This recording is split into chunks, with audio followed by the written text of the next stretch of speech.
میرا نام عائشہ ہے۔ میں ایک اچھی فیملی سے تعلق رکھتی ہوں۔ میں اپنے گھر میں سب سے چھوٹی تھی۔ میرے ماں باپ کے علاوہ میرے تینوں بہن بھائی بھی مجھ سے بہت پیار کیا کرتے تھے۔ وہ میری ہر خواہش پوری کیا کرتے تھے۔ میں جو فرمائش کرتی اسے پورے کیے بغیر چین سے نہیں بیٹھتے تھے۔ زبان پر الفاظ بعد میں آتے اور خواہش پہلے ہی پوری ہو جایا کرتی تھی۔ کچھ عرصہ پہلے میری امی کی کینسر کی وجہ سے وفات ہو گئی تھی۔ پھر ابو نے بڑے بھائی کی شادی کر دی۔ میری بھابھی بھی بہت اچھی تھی۔ وہ میرا بہت خیال رکھا کرتی تھی۔ میرے بھائی اور اس کی شادی کو 1 سال ہو گیا تھا۔ اس 1 سال میں اس نے مجھے ماں کی کمی محسوس نہیں ہونے دی۔ میرے بھائی نے میری شادی کی ذمہ داری بھی اسی کے سر پر ڈال دی۔ اس نے میرا رشتہ ڈھونڈنا شروع کر دیا۔ ان دنوں میرے پیپرز ہو چکے تھے، اس لیے میں دوستوں کے ساتھ آئے روز آؤٹنگ پر نکل جایا کرتی تھی۔ یوں ہی ایک دن ہم سب ہوٹل میں بیٹھ کر لنچ کر رہے تھے، جب اچانک ویٹر نے پھولوں کا ایک گلدستہ میرے ٹیبل پر رکھ دیا اور کہا کہ کسی نے یہ میرے لیے بھیجا ہے۔ میں بہت حیران ہوئی کہ میرے لیے کون بھیج سکتا ہے۔ میں نے زیادہ غور نہیں کیا۔ اس کے بعد اکثر ایسے ہی ہونے لگا۔ مجھے روزانہ پھول ملنے لگے۔ آہستہ آہستہ مجھے ان پھولوں کی عادت ہو گئی۔ میں دیکھنا چاہتی تھی کہ وہ کون ہے جو مجھے پھول دیتا ہے۔ ایک دن میں چھت پر کھڑی تھی کہ میں نے دیکھا کہ ایک شخص جس نے بلیک جیکٹ پہنی ہوئی تھی میرے کمرے کی کھڑکی کے اندر پھول پھینک کر چلا گیا۔ میں بھاگ کر نیچے گئی مگر تب تک وہ شخص جا چکا تھا۔ میں تو اس پھول بھیجنے والے شخص کو جانتی بھی نہیں تھی۔ شاید میری قسمت میں یہی تھا۔ حیرت کی بات یہ تھی کہ جب سے میرا رشتہ طے ہوا تھا شاید اس کو بھی پتہ چل گیا تھا، کیونکہ وہ اب پھول نہیں بھیجا کرتا تھا۔ شروع میں اداس رہی مگر پھر میں نے اپنا دھیان اپنی شادی کی تیاریوں میں لگا دیا۔ بہت جلد میری بھابھی نے میری شادی اپنی پسند کے لڑکے سے طے کر دی۔ ہمارا گھرانہ کافی آزاد خیال تھا، اس لیے شادی سے پہلے کئی بار میرا آمنا سامنا حمزہ سے ہوا، مگر میں نے ہر بار یہی نوٹس کیا کہ وہ کافی سنجیدہ رہنے والا انسان ہے، اتنا گھل مل کر بات نہیں کرتا۔ میں نے بھابھی سے بات کی تو کہنے لگیں، ارے اس میں اتنا پریشان ہونے والی کیا بات ہے؟ شادی سے پہلے سارے مرد ایسے ہی روکھے پھیکے ہوتے ہیں، بعد میں سب ٹھیک ہو جاتا ہے۔ تمہارے بھائی بھی شروع کے دنوں میں ایسے ہی تھے، مگر اب دیکھ لو کیسے میرے آگے پیچھے پھرتے ہیں۔ بھابھی کی باتوں سے میری کافی حد تک تسلی ہو گئی اور میں نے شادی کے لیے ہاں کر دی۔ میری شادی حمزہ سے ہو گئی۔ وہ بہت اچھا تھا۔ اس کے گھر میں میری ساس، نند اور ہم دونوں رہا کرتے تھے۔ شادی کے ابتدائی دن چل رہے تھے، سب اچھے سے گزر رہا تھا، لیکن مجھے کچھ حرکتیں حمزہ کی بہت عجیب لگ رہی تھیں۔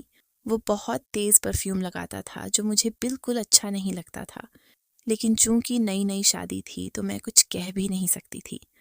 شادی کی رات بھی میں تیار ہو کر اسی کا انتظار کر رہی تھی۔ جب وہ دولہا بنے کمرے میں داخل ہوا تو میں اتنے ہینڈسم شخص کو دیکھ کر بہت خوش ہوئی۔ اس نے مجھے ابھی منہ دکھائی دی ہی نہیں تھی کہ میری آنکھیں نیند سے بوجھل ہونے لگیں اور میں ویسے ہی وہیں سو گئی۔ صبح اٹھی تو مجھے بہت شرمندگی ہوئی، لیکن حمزہ نے کہا کہ کوئی بات نہیں، آپ کو تھکن کی وجہ سے نیند آ گئی ہوگی۔ مجھے اس کی عادت بہت اچھی لگی کہ وہ احساس رکھنے والا ہے۔ ولیمے والا دن بھی بہت تھکا دینے والا تھا۔ 5 گھنٹے مسلسل بیٹھ کر میری کمر اکڑ گئی تھی، اس لیے کمرے میں آتے ہی کمر سیدھی کرنے کو لیٹ گئی مگر آنکھ لگ گئی اور میں سو گئی۔ مجھے صبح بہت ڈر لگ رہا تھا کہ حمزہ ناراض ہوں گے۔ اگر وہ ناراض تھا بھی تو اس نے مجھے محسوس نہیں کرایا۔ وہ نارمل سا مجھ سے بات کرتا رہا۔ کچھ دنوں کی بات تھی جب حمزہ خیام سے گھر واپس آیا تو اس نے اتنی تیز پرفیوم لگا رکھی تھی کہ میری ناک کو چھبنے لگی اور میں گھنودگی میں جانے لگی۔ رات کو کھانا کھانے کے بعد ہم سونے کے لیے لیٹ گئے۔ مجھے بہت جلد نیند آ گئی۔ رات کے آخری پہر میں نے ڈراونا خواب دیکھا تو ڈر کے مارے میری آنکھ کھل گئی۔ میں نے حمزہ کو آواز دی تو میں حیران رہ گئی۔ میری آنکھیں حیرت کے مارے پھٹ گئیں۔ دوسری جانب دیکھا تو حمزہ غائب تھا۔ میں پریشانی سے اٹھی اور پورا کمرہ دیکھ لیا، لیکن حمزہ کا کوئی اتا پتہ نہیں تھا۔ باتھ روم میں بھی چیک کیا لیکن وہ وہاں بھی نہیں تھا۔ میں ڈرتے ہوئے دوبارہ بستر پر آ گئی۔ باقی ساری رات میری ڈرتے ہوئے گزری۔ صبح کو ناشتے کی ٹیبل پر حمزہ کو دیکھ کر دھکا لگا۔ میں نے پوچھا کہ کہاں تھے آپ؟ تو کہنے لگا کہ تم تو بہت جلد سو گئی تھی۔ مجھے نیند نہیں آ رہی تھی، اس لیے ساری رات لاؤنج میں ٹہلتا رہا۔ مجھے اپنے آپ سے شرمندگی ہوئی کہ بیوی کا کام شوہر کو خوش رکھنا ہے اور میں روز 9 بجے ہی سو جایا کرتی تھی۔ پتہ نہیں شادی کے بعد اتنی جلدی نیند کیسے آنے لگی تھی۔ اپنے گھر میں تو میں 2 یا 3 بجے تک جاگا کرتی تھی۔ یہاں پتہ نہیں کیوں حمزہ کے گھر آتے ہی مجھے نیند کے جھونکے آنے لگتے تھے۔ مجھے حمزہ کے چہرے پر ناراضگی تو نظر نہ آئی، مگر میں اس کا تناؤ سمجھ گئی تھی۔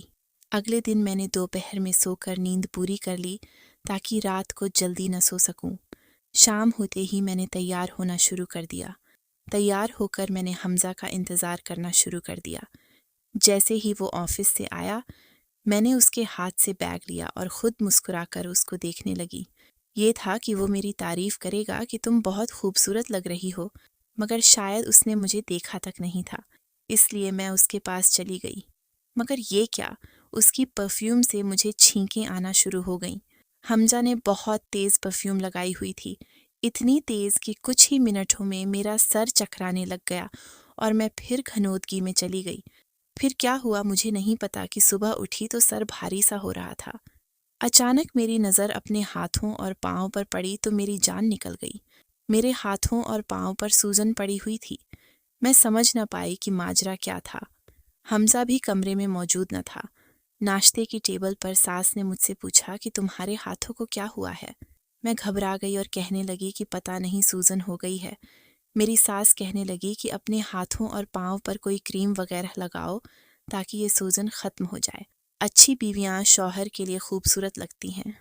اپنی خوبصورتی میں فرق نہیں آنے دینا، شوہر قابو میں رہتا ہے۔ اسی طرح کچھ دیر بعد حمزہ باہر سے آتا نظر آیا۔ میں سمجھ گئی کہ میرے سونے کے بعد بیچارہ لاؤنج میں چلا گیا ہوگا۔ میری ساس اچھی خاتون تھی، اکثر مجھے سمجھاتی رہتی تھیں کہ شوہر کو کیسے مٹھی میں کرنا ہے، مگر میں انہیں کیا بتاتی کہ ہم دونوں تو ابھی تک نام کے سوا ایک دوسرے کو جان ہی نہیں پائے۔ شادی کو 1 مہینے سے زیادہ ہو گیا تھا اور مجھے حمزہ کے دھوپ چھاؤں جیسے مزاج کی سمجھ نہیں آ رہی تھی۔ کبھی وہ میرے ساتھ بہت اچھے ہو جاتے تھے اور کبھی ایسے اجنبی ہو جایا کرتے کہ جیسے مجھے جانتے ہی نہ ہوں۔ یوں ہی اتوار کا ایک دن تھا جب میں اپنے کمرے میں بیٹھی تھی کہ اچانک حمزہ کمرے میں داخل ہوا۔ مجھے کچھ عجیب سا لگا، وہ بہت جلدی میں لگ رہا تھا۔ میں خاموشی سے بیٹھی اسے دیکھنے لگی۔ وہ تیار ہو کر کہیں چلا گیا اور مجھے بتانا بھی پسند نہیں کیا کہ کہاں جا رہا ہوں۔ میں نے پوچھنے کی کوشش کی تو جھڑک کر کہہ دیا کہ تمہیں کیا، اپنے کام سے کام رکھو۔ کچھ ہی دیر بعد ساس نے مجھ سے پوچھا کہ حمزہ کہاں ہے، تو میں گھبرا گئی۔ میں نے اپنی ساس کو نہیں بتایا اور خاموشی اختیار کر لی کہ میری شکایت لگانے سے میرا شوہر مجھ سے ناراض نہ ہو جائے۔ ویسے بھی زیادہ تر وہ مجھ سے ناراض ہی رہتا تھا۔ ایک دن میں نے بہت کوشش کی کہ آج میں نہیں سوؤں گی، مگر پھر بھی حمزہ کے آتے ہی اس کی تیز پرفیوم کی وجہ سے مجھے نیند آ گئی۔ میں نے حمزہ سے اگلے دن کہا، مگر میری بات سن کر اس نے کافی غصہ کیا۔ کہنے لگا کہ تم اپنی نیند کا الزام میرے پرفیوم کو کیوں دے رہی ہو؟ تم خود ہر وقت سوئی رہتی ہو، تمہیں میری کوئی فکر ہی نہیں۔ شوہر کام سے گھر آئے تو بیویاں مسکرا کر استقبال کرتی ہیں اور تم سو جایا کرتی ہو۔ میں اس کی بات سن کر بہت روئی، لیکن باوجود کوشش کے اس کی پرفیوم کی وجہ سے مجھے نیند بھی آ جاتی اور صبح ہاتھ پاؤں بھی سوجے ہوتے۔ اس نے بھی مجھے باتیں سنانا شروع کر دیں کہ میں اپنے شوہر میں دلچسپی لینے کی بجائے سوئی رہتی ہوں۔ میں کمرے میں آ کر بہت روئی۔ میں نے شروع سے سارے ماجرے پر غور کیا۔ یہی سمجھ میں آیا کہ اس پرفیوم میں ہی کچھ ایسا ہے جو مجھے سوٹ نہیں کرتا۔ میں نے ڈریسنگ ٹیبل پر پڑے ہوئے سارے پرفیوم سونگھے، مگر جو پرفیوم حمزہ لگاتا تھا وہ کہیں نہیں تھا۔ اس کا مطلب تھا کہ وہ باہر سے ہی لگا کر آتا تھا۔ رات کو حمزہ گھر آیا تو جب فریش ہونے باتھ روم میں گیا تو میں نے چپکے سے اس کے بیگ کی تلاشی لی۔ بیگ کے اندر ایک پرفیوم کا ڈبہ پڑا ہوا تھا۔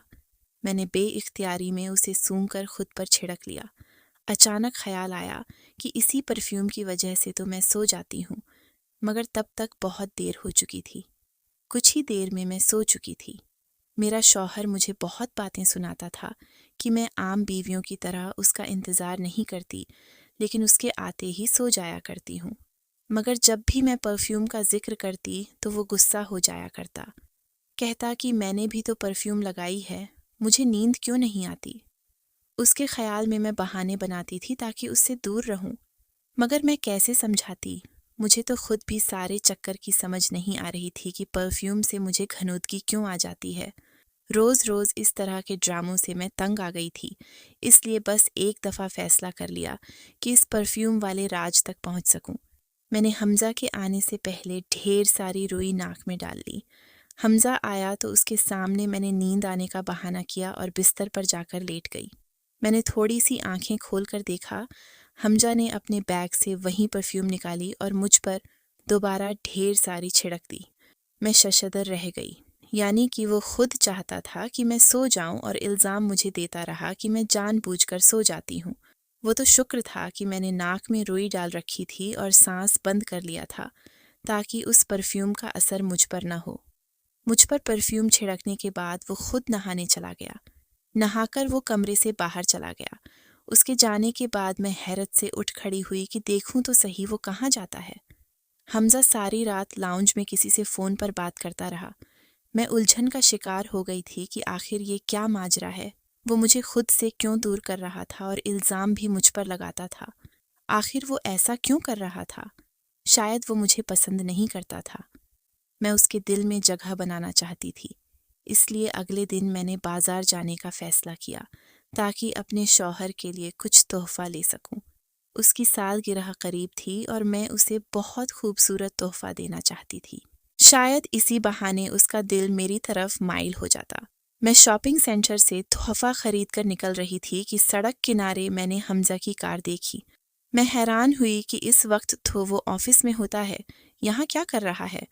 تو گاڑی سے ایک خوبصورت سی لڑکی حمزہ کے ساتھ نکلی۔ وہ اس خوبصورت لڑکی کے ساتھ ایک ہوٹل میں چلا گیا۔ میں ان کے پیچھے پیچھے اندر داخل ہوئی تو دیکھا کہ وہ دونوں لنچ کر رہے تھے۔ میں غصے سے کھولتی ہوئی واپس آ گئی کہ میں اس شخص کی توجہ پانے کے لیے کیا کیا جتن نہیں کر رہی تھی اور وہ دوسری لڑکیوں کے پیچھے گھومتا ہے۔ اس دن تو میں نے برداشت کر لیا کہ ہو سکتا ہے اتفاق ہو، وہ لڑکی اس کی کوئی کولیگ وغیرہ ہو۔ یہ سوچ کر میں نے اپنے دل کو جھوٹی تسلی دی۔ مگر کچھ دنوں بعد میں نے ان دونوں کو پھر ایک ساتھ دیکھا۔ اس دن میں اپنے میکے سے واپس آ رہی تھی کہ راستے میں سگنل پر گاڑی رک گئی تو میں نے ان دونوں کو دیکھا۔ وہ دونوں ایک ہاسپٹل میں داخل ہو رہے تھے۔ اب تو میرا شک یقین میں بدل گیا کہ یہ شخص مجھے دھوکہ دے رہا ہے۔ میرے ہوتے ہوئے کسی اور کے ساتھ بھی تعلق ہے اس کا، اور مجھے ساری گیم سمجھ میں آ رہی تھی۔ یقیناً میرا شوہر مجھ سے شادی نہیں کرنا چاہتا تھا، اس لیے ہر روز رات کو جان بوجھ کر مجھے سلا کر اس کے پاس چلا جاتا ہوگا۔ میں نے فیصلہ کر لیا کہ میں اس راز کی تہہ تک پہنچوں گی۔ میں اپنا شوہر ہرگز بھی کسی کے ساتھ شیئر نہیں کر سکتی، کیونکہ مجھے اس سے محبت ہو گئی تھی۔ میں نے سوچ لیا تھا کہ وہ جس عورت کے چکر میں بھی ہے، اسے اس کے چنگل سے نکال کر رہوں گی۔ ان دنوں ایک اور مشکل کا بھی مجھے سامنا کرنا پڑا۔ میری ساس آئی روز مجھ سے پوچھتی کہ بہو خوشخبری کب سنا رہی ہو۔ میں ساس کے ایسے سوالوں سے گھبرا جایا کرتی، لیکن حمزہ کو جیسے کوئی فکر ہی نہیں تھی۔ وہ اپنے کاموں میں مصروف رہتا اور تیز پرفیوم لگانا نہ چھوڑتا۔ اب تو میں نے بھی ضد میں آ کر اسے کہنا چھوڑ دیا تھا اور جان بوجھ کر اس پرفیوم کی وجہ سے میں جلدی سو جایا کرتی تھی۔ سارا دن بھی میرا الجھن میں گزرتا۔ ایک دن میرا انہی سوچوں میں بی پی شوٹ کر گیا اور میں بے ہوش ہو گئی۔ ہوش میں آئی تو ہاسپٹل میں تھی۔ مجھے ڈاکٹر نے بتایا کہ تمہارے شوہر نے تمہارا بہت خیال رکھا تھا۔ پچھلے 2 دن سے یہی تھا۔ مجھے سن کر خوشگوار حیرت ہوئی، لیکن نظر جیسے ہی اس ڈاکٹر پر پڑی میری جان نکل گئی۔ وہ تو وہی لڑکی تھی جس کو 2 بار میں اپنے شوہر کے ساتھ دیکھ چکی تھی۔ وہ ڈاکٹر مسکراتے ہوئے چلی گئی۔ مجھے جو تھوڑی دیر پہلے اپنے شوہر کا سن کر حیرت ہوئی تھی، اب سمجھ میں آ گیا کہ کیوں وہ 2 دن یہاں رہا تھا۔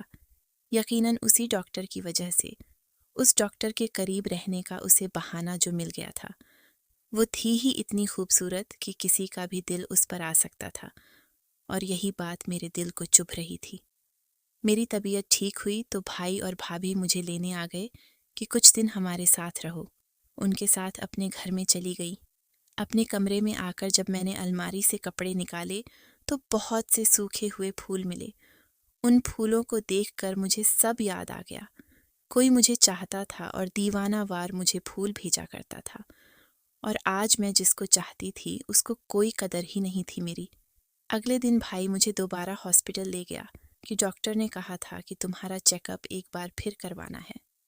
میں بھائی کے ساتھ ابھی کوریڈور میں ہی تھی جب میں نے حمزہ کو اسی ڈاکٹر لڑکی کے ساتھ اس کے کمرے میں بات کرتے دیکھا۔ اس لڑکی نے گود میں بچہ بھی اٹھایا ہوا تھا۔ یہ دیکھ کر میرا دل دکھ سے بھر گیا۔ میں بیمار تھی اور میرا شوہر اپنے ہی چکروں میں تھا۔ میں بھاگ کر گاڑی میں بیٹھ گئی۔ بھائی بیچارہ پریشان ہوا کہ کیا ہوا، چیک اپ نہیں کروانا؟ میں نے کہا نہیں، پھر کبھی، ابھی ہاسپٹل سے مجھے وحشت ہو رہی ہے۔ خیر ہم گھر آ گئے۔ گھر آ کر ساری رات میں غصے سے ٹہلتی رہی۔ میرا بس نہیں چل رہا تھا کہ اس لڑکی کو کہیں غائب کر دوں تاکہ میرا شوہر اس کا پیچھا چھوڑ کر میرا ہو کر رہ جائے۔ اگلے دن میں بھابھی کو بتا کر ہاسپٹل چلی آئی۔ میرا ارادہ تھا کہ اس ڈاکٹر کو آج اچھے سے بے عزت کروں گی۔ ریسیپشن سے پتہ کیا تو معلوم ہوا کہ وہ کیفے میں ہے۔ میں وہاں پہنچی تو جھٹکا لگا۔ میں اس کے پاس گئی تو وہ مسکرا کر کھڑی ہو گئی اور میرا حال پوچھنے لگی۔ ساتھ کھڑے آدمی کی طرف اشارہ کر کے بولی کہ یہ میرے شوہر ہیں اور یہ میرا کیوٹ سا بیٹا ہے۔ اس نے کرسی پر بیٹھتے ہوئے 2 سال کے بچے کو اٹھاتے ہوئے کہا، جو میں نے کل اس کی گود میں دیکھا تھا۔ میری حیرت دیکھ کر وہ ہنس پڑی اور کہنے لگی کہ ہم دونوں کی پسند کی شادی ہے، کسی کو لگتا ہی نہیں کہ میں ایک بچے کی ماں بھی ہوں۔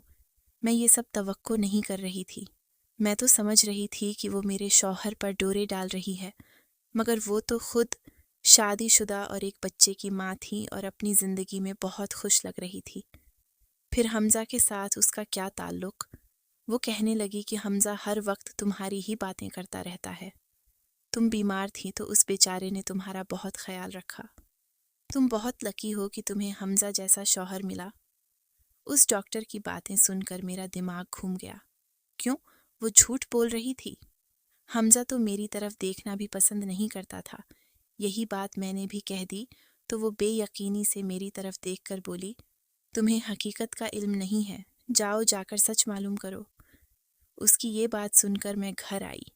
میں نے حمزہ سے کہا کہ آپ خود ہی تو کہتے ہیں کہ آپ کے آتے ہی میں سو جاتی ہوں، اس لیے آج آپ کا شکوہ ختم کرنے کا سوچا ہے۔ حمزہ کی رنگت اڑ گئی، کہنے لگا، نہیں تم سو جاؤ، تمہاری طبیعت ٹھیک نہیں ہے، میں اسٹڈی روم میں جا رہا ہوں، مجھے کچھ کام ہے۔ وہ اٹھ کر کمرے سے باہر چلے گئے۔ مجھے بہت غصہ آ گیا۔ میں نے غصے سے کمرے میں موجود چیزیں پھینکنا شروع کر دیں۔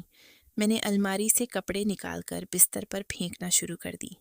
میں نے گھر واپس جانے کا سوچ لیا تھا۔ الماری سے کپڑے نکالتے ہوئے میں نے ایک سفید لفافہ دیکھا۔ نہ چاہتے ہوئے بھی میں نے وہ اٹھا لیا۔ وہ کسی ہاسپٹل کا تھا، شاید میری ہی رپورٹس ہوں، یہی سوچ کر میں نے وہ کھول لیا۔ لیکن جیسے جیسے میں پڑھتی گئی، میرے پاؤں تلے سے زمین نکلتی گئی۔ وہ رپورٹس حمزہ کی تھیں، اسے برین ٹیومر تھا۔ یہ حقیقت مجھ سے برداشت نہیں ہو رہی تھی اور میں زمین پر گر گئی۔ مجھے یقین نہیں آ رہا تھا کہ یہ سچ ہے۔ میں بھاگتی ہوئی حمزہ کے پیچھے اسٹڈی روم میں گئی اور ایک اور دھکا لگا۔ اس کے اسٹڈی روم میں ہر طرف میری ہی تصویریں لگی ہوئی تھیں اور وہ ساری ان موقعوں کی تھیں جب وہ مجھے پھول بھیجا کرتا تھا۔ اس کا مطلب یہ تھا کہ وہ پھول بھیجنے والا کوئی اور نہیں، وہ خود حمزہ تھا۔ وہ چونک پڑا۔ میں نے روتے ہوئے پوچھا، یہ سب کیا ہے؟ تم نے یہ سب مجھ سے کیوں چھپایا؟ اس نے شرمندگی سے کہا کہ میں تمہیں بہت پسند کرتا تھا، مجھے تم بہت اچھی لگتی تھی، میں ہی تمہیں وہ پھول بھیجا کرتا تھا اور تمہاری تصویریں کھینچ کر یہاں اسٹڈی روم میں لگا دیا کرتا۔ میں تم سے شادی کرنا چاہتا تھا، اسی لیے رشتہ بھجوایا، مگر بعد میں میری طبیعت خراب ہونا شروع ہوئی تو پتہ چلا کہ مجھے برین ٹیومر ہے۔ اس کا علاج ہو سکتا تھا، اس لیے میں نے کسی کو بھی نہیں بتایا۔ مجھے امید تھی کہ شادی سے پہلے میرا علاج مکمل ہو جائے گا، مگر ڈاکٹر نے کہا کہ ابھی 2 مہینے زیادہ علاج میں لگیں گے۔ اسی لیے میں بے ہوشی والی تیز پرفیوم لگا کر کمرے میں آتا تھا تاکہ تمہیں نیند آ جائے اور تم سو جاؤ۔ خود میں اسی وقت نہا لیتا اور اثر ختم ہو جاتا۔ میں چاہتا تھا کہ مکمل صحتیاب ہو جاؤں، پھر ہی تمہیں یہ سب بتاؤں۔ میں نے سوچ رکھا تھا کہ اگر میں صحتیاب نہ ہوا تو تمہیں آزاد کر دوں گا تاکہ تمہارے ساتھ ناانصافی نہ ہو۔ وہ لڑکی میری کالج کی دوست اور میرے دوست کی بیوی ہے اور ڈاکٹر بھی ہے۔ میرا علاج اسی کے ہاسپٹل میں ہو رہا ہے اور وہی کر رہی ہے۔ میں جانتا ہوں کہ تم مجھ پر شک کر رہی تھی۔ تم نے ہمیں اس دن لنچ کرتے ہوئے دیکھ لیا تھا۔ میں نے اس سے کہا کہ تم لوگ جا کر کھانا شروع کرو، میں 10 منٹ میں آتا ہوں۔ تم اسی وقت ہمیں دیکھ کر واپس چلی گئی اور جانے کیا سوچتی رہی۔ میرے بارے میں اپنے شوہر کے زبانی یہ ساری کہانی سن کر میں دنگ رہ گئی تھی۔ وہ کتنے اچھے تھے، کوئی دوسروں کو تکلیف سے بچا کر خود اکیلا سب کچھ سہ رہا تھا۔ اس نے کسی کو بھی نہیں پتہ چلنے دیا تھا کہ وہ کتنی بڑی بیماری سے لڑ رہا ہے۔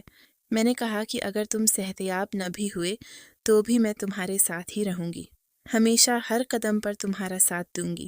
حمزہ نے میرا شکریہ ادا کیا اور میں نے اس سے معافی مانگی کہ میں کتنا غلط سوچتی رہی اس کے بارے میں۔ میں نے خود اس کا خیال رکھنا شروع کر دیا۔ 3 مہینے کے بعد حمزہ کی سرجری ہوئی اور اس کا ٹیومر ٹھیک ہو گیا۔ آج ہم میاں بیوی ایک دوسرے کے ساتھ بہت خوش ہیں۔ خوشیاں اور غم آتے رہتے ہیں۔ میاں بیوی کو ایک دوسرے کو سپورٹ کرنا چاہیے اور خیال رکھنا چاہیے۔